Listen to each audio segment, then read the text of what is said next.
This is 911. State your emergency. Hello? I can't help you if I don't know where you're at, honey. Where are you at? Where are you? I need as many units as I can get for Fairfield Road. Give me the numbers. 911, what's your emergency? Hey friends, it's Fletch. I'm Vice President of Public Safety Solutions at 911 Inform. Welcome to this new podcast series, Off the Cuff, Confessions of an ENP. Brought to you by 911 Inform, delivering next-generation 911 services for the enterprise today and making every second count.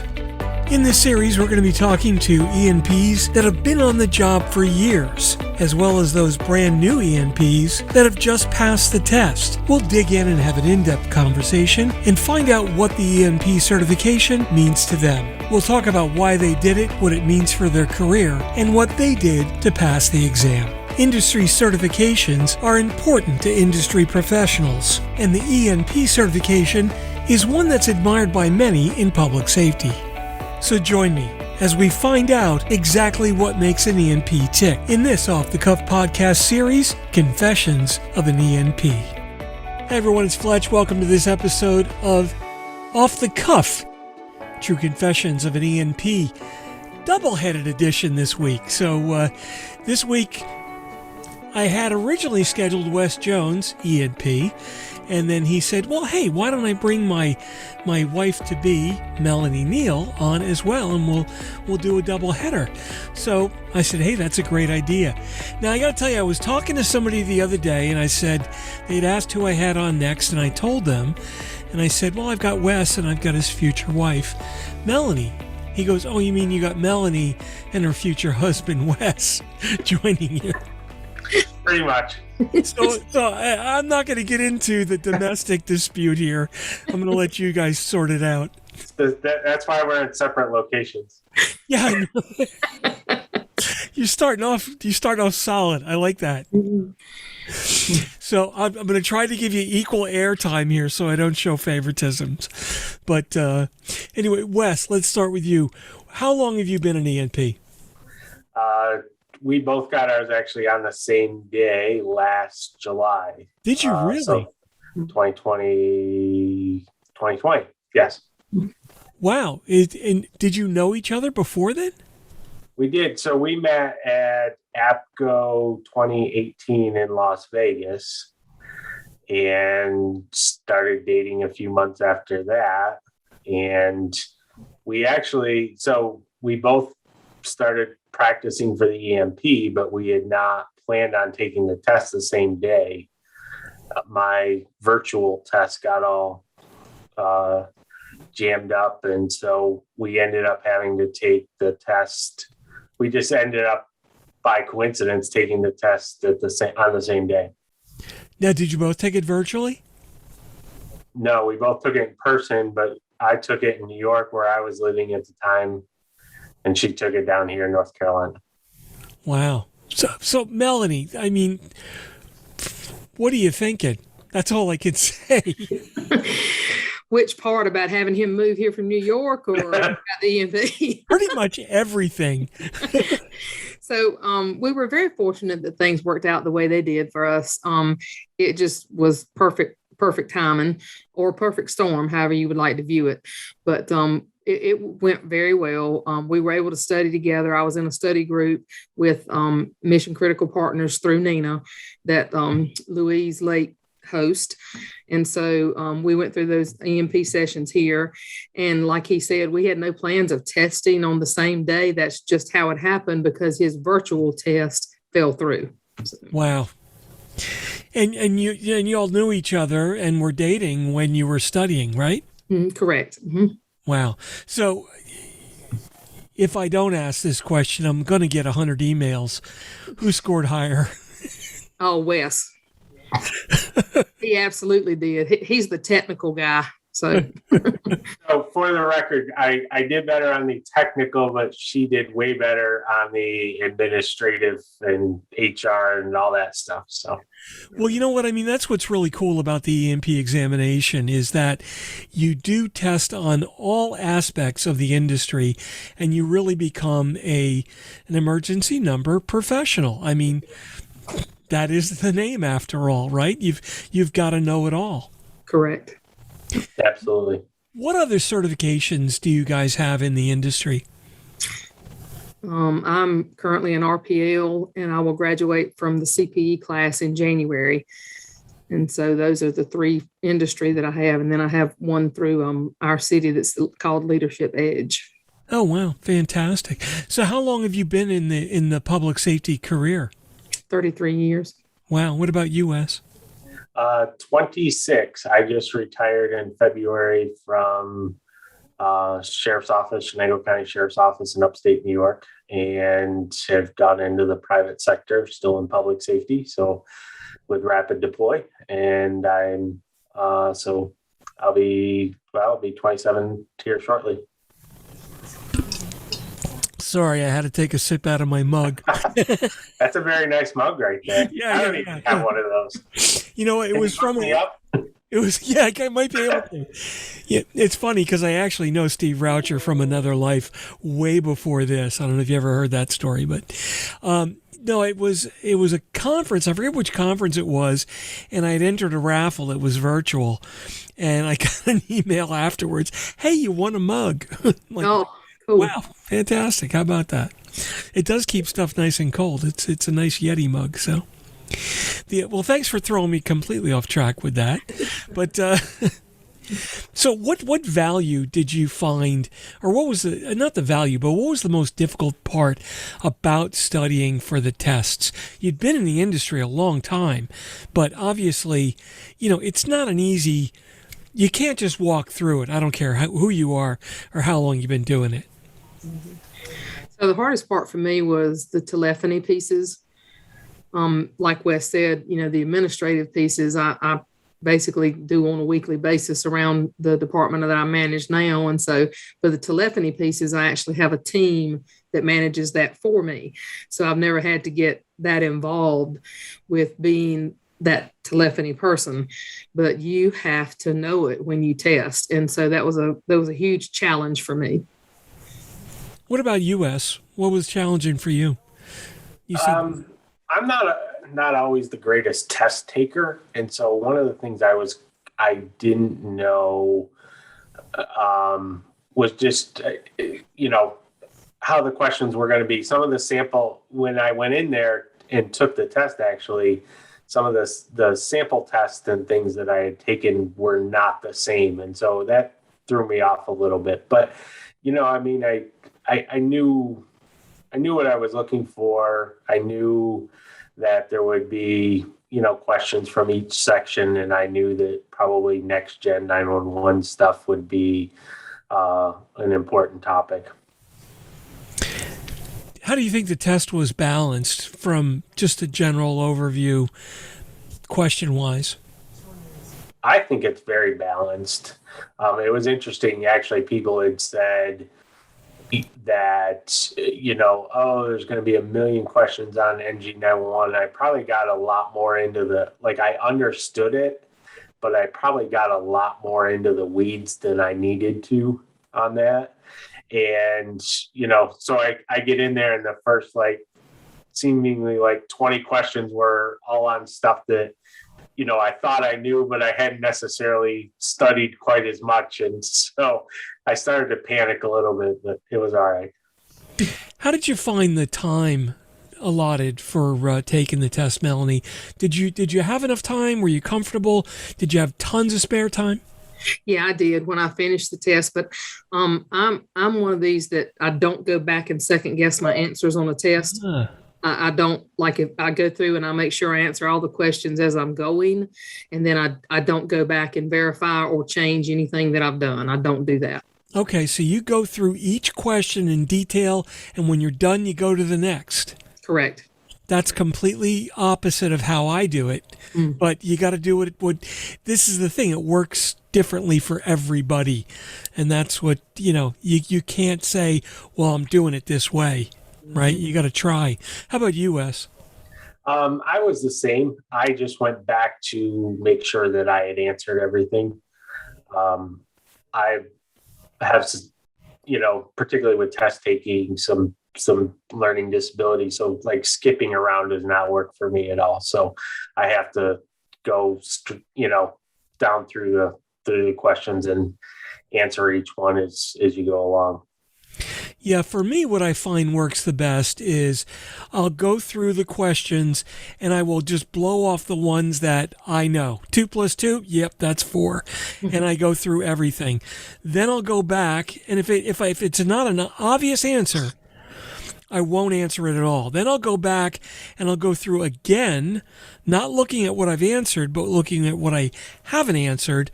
But the questions I've got to think about a little bit, but it's still, well, it's one of these two. Let me think about it. Oh, I'm going to pick this one. And then if I've got time, I'll go, and I usually do, I'll go through it a third time with the real stumper questions that I've got to sit down and analyze and pick apart in every little detail, because especially with the ENP test, there are 4 answers. There's 1 correct answer, there's 1 almost correct answer, and there are 2 distractor answers that, wow, they just might be right, but this one little thing makes them wrong. And when you get those on the ones that you don't know at all, those are brutal. Mm-hmm. They are. They are. For sure. So how did you find time-wise that was allotted? A lot of people are nervous, I find out. Oh, my God, I'm never going to have enough time to answer all these questions. I had no problem at all. It was, I was done. I don't know. I had more than enough time to spare. I wasn't too worried about that. And again, it's, goes back to your thing with reviewing questions. If I do that, I'll start reading into every little thing. Oh, what do they mean? Do they mean this? Do they mean that? And I just can't do that. I probably wouldn't have passed if I had done that. So, Yeah. How do you feel that this is helping your job? So, Melanie, I mean, is this something? Obviously, you said the telecommunications part is letting you better understand it, but what else is helping you with your day to day? I think that the pieces on discussing next generation 911 equipment and necessities helped a lot too, because we are currently getting ready to shop for a new CAD and RMS suite of product.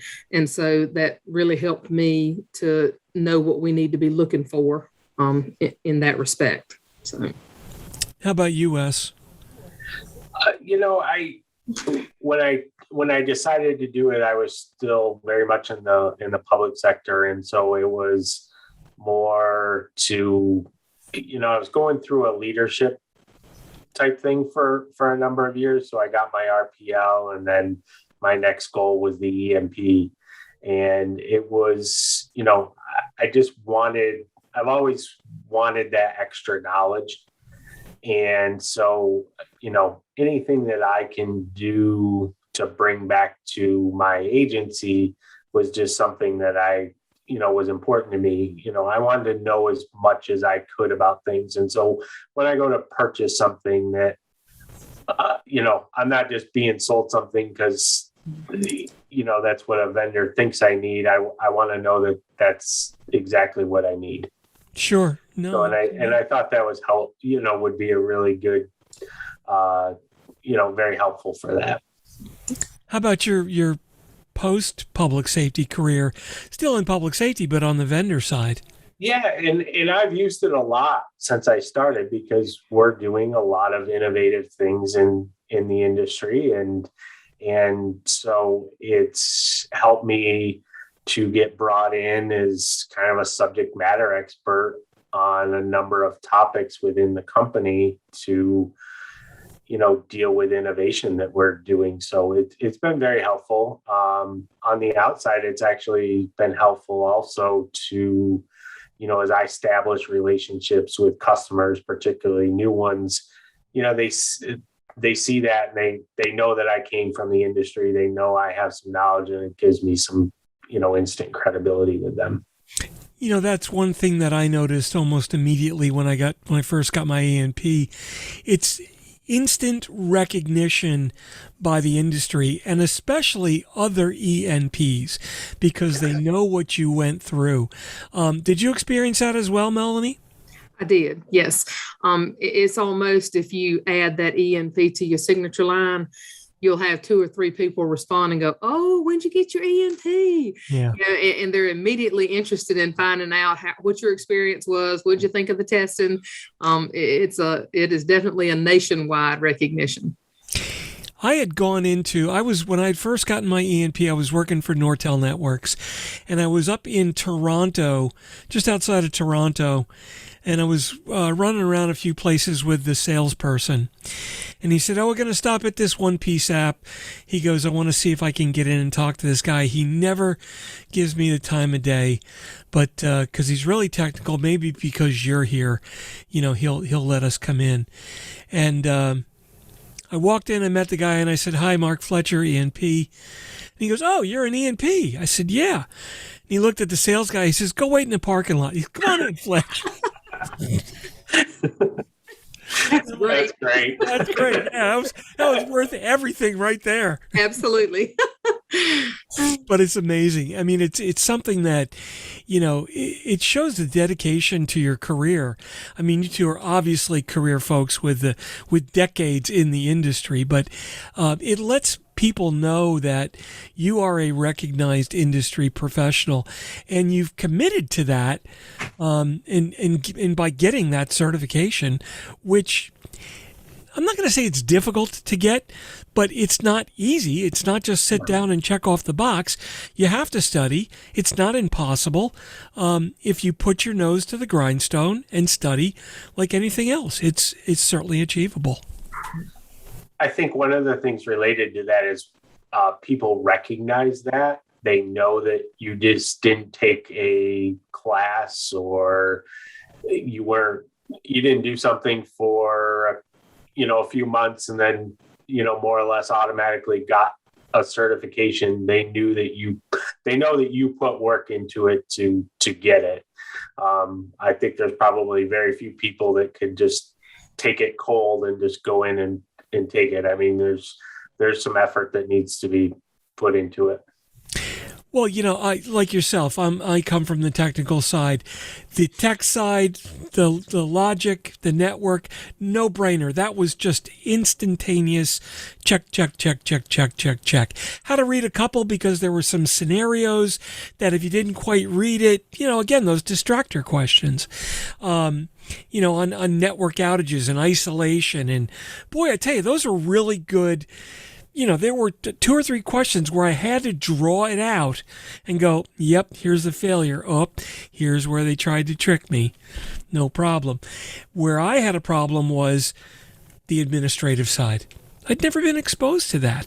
The HR side, never been exposed to that. I knew the general rules, but, that's where I always had a problem and had to study like crazy. I remember the first time I took the test for the very first time, and then I took it I took it again when I recertified. I think I about had the points, or I could have gotten them, but there was so much that was coming out with Next Gen. I wanted to see what the new stuff was about. And then beyond that, I was on the NIB, and I, didn't have to take the test, but we actually do take the test several times each year as we go through the tests that we pull for that year. We make sure the questions are all correct. We make sure the answers are still relevant. What about the documentation? That the book of knowledge, do you find that to be sufficient study guides, or do people need to rely on some of the other things that are out there, like the mission criticals? Tracy Eldridge is running a session. Colorado's got resources. I think it's all of it. I think, the body of knowledge was a good reference point. I'm a learner by seeing things and doing things. So, memorization doesn't work for me. So the body of knowledge was helpful as a reference guide for me. But I needed to be in a class and talk things through and understand, why, what, it's easy enough to answer a question, but why? So that was it was everything. We also did the EMP boot camp together at 911 Goes to Washington. That was helpful. So every piece of it was helpful in some way or another. Just sit next to each other? We did at the boot camp. We sure did. Did you argue? No, we did not. Nope. Well, that's great. Well, listen, you guys are getting hitched next year. Now that you got your ENPs down, you're going to make it official. Yes, we are. So congratulations on that, and thank you. Best of luck to you. Thanks. And it's a really exciting career, and it's great to have a couple experience this together. And the fact that you took it on the same date, I think, is absolutely amazing. Yeah, 600 miles apart, but we did. I took mine first, so I did get the opportunity to at least debrief her a little bit before she went in for hers. Gotcha. So I got to ask you, what was your feeling when you got the results and said, "Oh my God, I passed"? Because there's a few minutes between finishing and going to the proctor and getting your result. Did you think you passed or not think you passed? And then obviously you both did. Yeah, some will tell this story. So Wes goes, I have to drive to Raleigh to take my test, which is about an hour and 40 minutes from Greensboro, something like that. And Wes had gone that morning and taken his test, and he immediately sends me a message like 10 minutes after he finishes and says, I passed. And I was like, that's fantastic. You already know. And he was like, yeah, they send you a message, letting you know that you don't have your score yet, but you passed. Right. I said, okay, great. So I take my test and I leave Raleigh and I drive all the way back from Raleigh and have not gotten one email that says you're good. So I'm worried to death. And I call him when I get home, like, babe, I must have failed because I have not gotten notification that I passed. He goes, did you check your spam folder? And it was in my spam folder. So they had actually sent it 10 minutes after I tested. So, but I had no idea because I was like, "Oh, I must not have passed. They haven't sent me anything." So you're an EMP spam. Yes, correct. Well, that's great. Yeah, no, that's fantastic. Well, listen, thanks so much for sitting down. And again, best of luck in your careers. Best of luck in your new career next year together. Thank you. Thank you. Best wishes to you. Thanks for sitting down with us. All right. Thanks you. Much. Take care. Well, that wraps up this episode of Off the Cuff, Confessions of an ENP. I'm Mark Fletcher, ENP, and I'm the Vice President of Public Safety Solutions at 911 Inform. Off the Cuff is sponsored by 911 Inform, delivering next-generation 911 solutions to the enterprise today and making every second count. Visit them on the web at 911inform.com. Remember, you can follow me on Twitter at Fletch911. Check out all my blogs and podcasts at Fletch.tv. And be sure to like and subscribe below. That way you'll be immediately notified whenever a new podcast is published. Thanks so much for listening. If you're in public safety, thanks for what you do. Take care and have a great day.